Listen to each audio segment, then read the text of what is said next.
Phone કરજો તમે. કાંઈ વાંધો નહીં. હા ચાલો. હું શું કહું સાહેબ, ફોરમને મૂકતા જાવ નહીં તો અમને મોજ આવે. એટલે કોક કાનૂની માણા હોય ને તો સીધો લાઈવ કેસ ઠોકી દઈએ અમે, એટલે બીજું કાંઈ નહીં.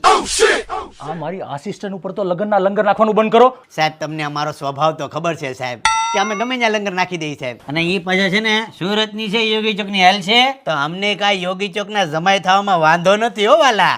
ફોરમ અહીંયા રહેવું તારા માટે સારું નથી. ચાલ ફટાફટ. આવજો ફોરમ. નામ જ ફોરમ કાફી છે. હાલો હાલો બાથરૂમમાં પોરવી દે પાછા. મોટા ભાઈ આપણા જમાઈ આવ્યા. દખણ ખોટો થામાની. બોલો કેવું કહેવાય, હું તમારો કુમાર અને આ તમારા કુમાર. બંધ થઈ જાવ ને હવે. હાલો भाई क्या बोल रहे थे? मुंबई से बड़ी पार्टी आने वाली है, मेरा कमीशन तैयार रखना, मैं घर को जाता पार्टी को लेके आता. ठीक है जाओ जाओ जाओ. એટલે તમારે લોકોએ જમીન વેચવાની છે, તો જમીનમાં કઈ લોચા લાપસી તો નથી ને? ના ના કોઈ લોચો લાપસી નહીં. બરાબર છે. કે કેટલા વીઘાની જમીન છે? 10 વીઘા સળંગ ટુકડો છે. અરે વાહ, સળંગ ટુકડો. તો એ સળંગ ટુકડાના કેટલા ટુકડા કરવાના છે? 4. 3 ભાઈઓ અને 1 અમારી બેન. તમારે લાલાલ શું છે? એને કાલે છે ઈ વાત પછી રાખજો ની, પહેલા જમીનના મુદ્દા પર આવો. અચ્છા 4 ટુકડા કરવાના છે, બરાબર છે ને? એટલે મને શું ખબર પડે કે મારે પોટલા પૈસાના કેટલા બનાવવાના એમ? અરે એ એક મોટો કોથળો બનાવો, એ કોથળાની અંદર અમે પડી જ જાવ. તમારે આમ જો પોટલા બનાવવાની જરૂર નથી સાહેબ. ભલે. તો એ આ કોણ છે?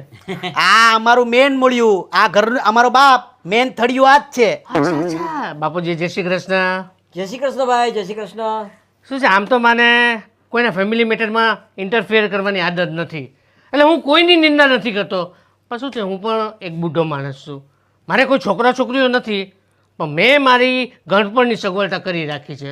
એટલે મને એમ થાય છે કે તમને પણ સજેસ્ટ કરું, તમારે કોઈ ભાગ નથી રાખવો નહીં. શું છે, બુઢાપામાં કોઈના ઓશિયાળા બની જીવવું ન પડે એટલે. તમારી વાત એકદમ સાચી છે. હવે છે ને 4 નહીં 5 ભાગ કરીએ. અરે એ 5 ભાગ હે ના, તમારે શું કરવું? તમે ગમે ત્યારે મરી જાઓ, મારો બાપ ગમે ત્યારે મરી જાય, આનું શું આ બાપ મરી જાય, આ ગમે ત્યારે મરી જાય. આનું શું કરવું છે? એ જે કરવું હોય ગમે ત્યારે મરી જાય.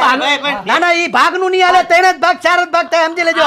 મરી જાય ગમે ત્યારે, મરી જાય બાપ. અરે પણ 1 મિનિટ મારી વાત તો સાંભળો ભાઈ. આમ જો અમારે કેવું છે, ભાગ 4 જ પડશે, મરી જાય. હા બાપ ગમે ત્યારે મરી જાય મારો. હા ઘડીક શાંતિ રાખો. મરવું નથી તમારે. અરે અમારા ઘરમાં છે ને આવી બધી મસ્તીઓ હાલતી હોય. બાપુજીની મેં બહુ મજા એવી મસ્તી રહેવા દેજો. ચોક્કસ નક્કી કરો આનું શું કરવું છે. આ મરી જાય બાપ મારો ગમે ત્યારે મરી જાય. તો ચાર એના ભાગનું શું કામ છે? 4 પાડવા કે 5 પાડવા?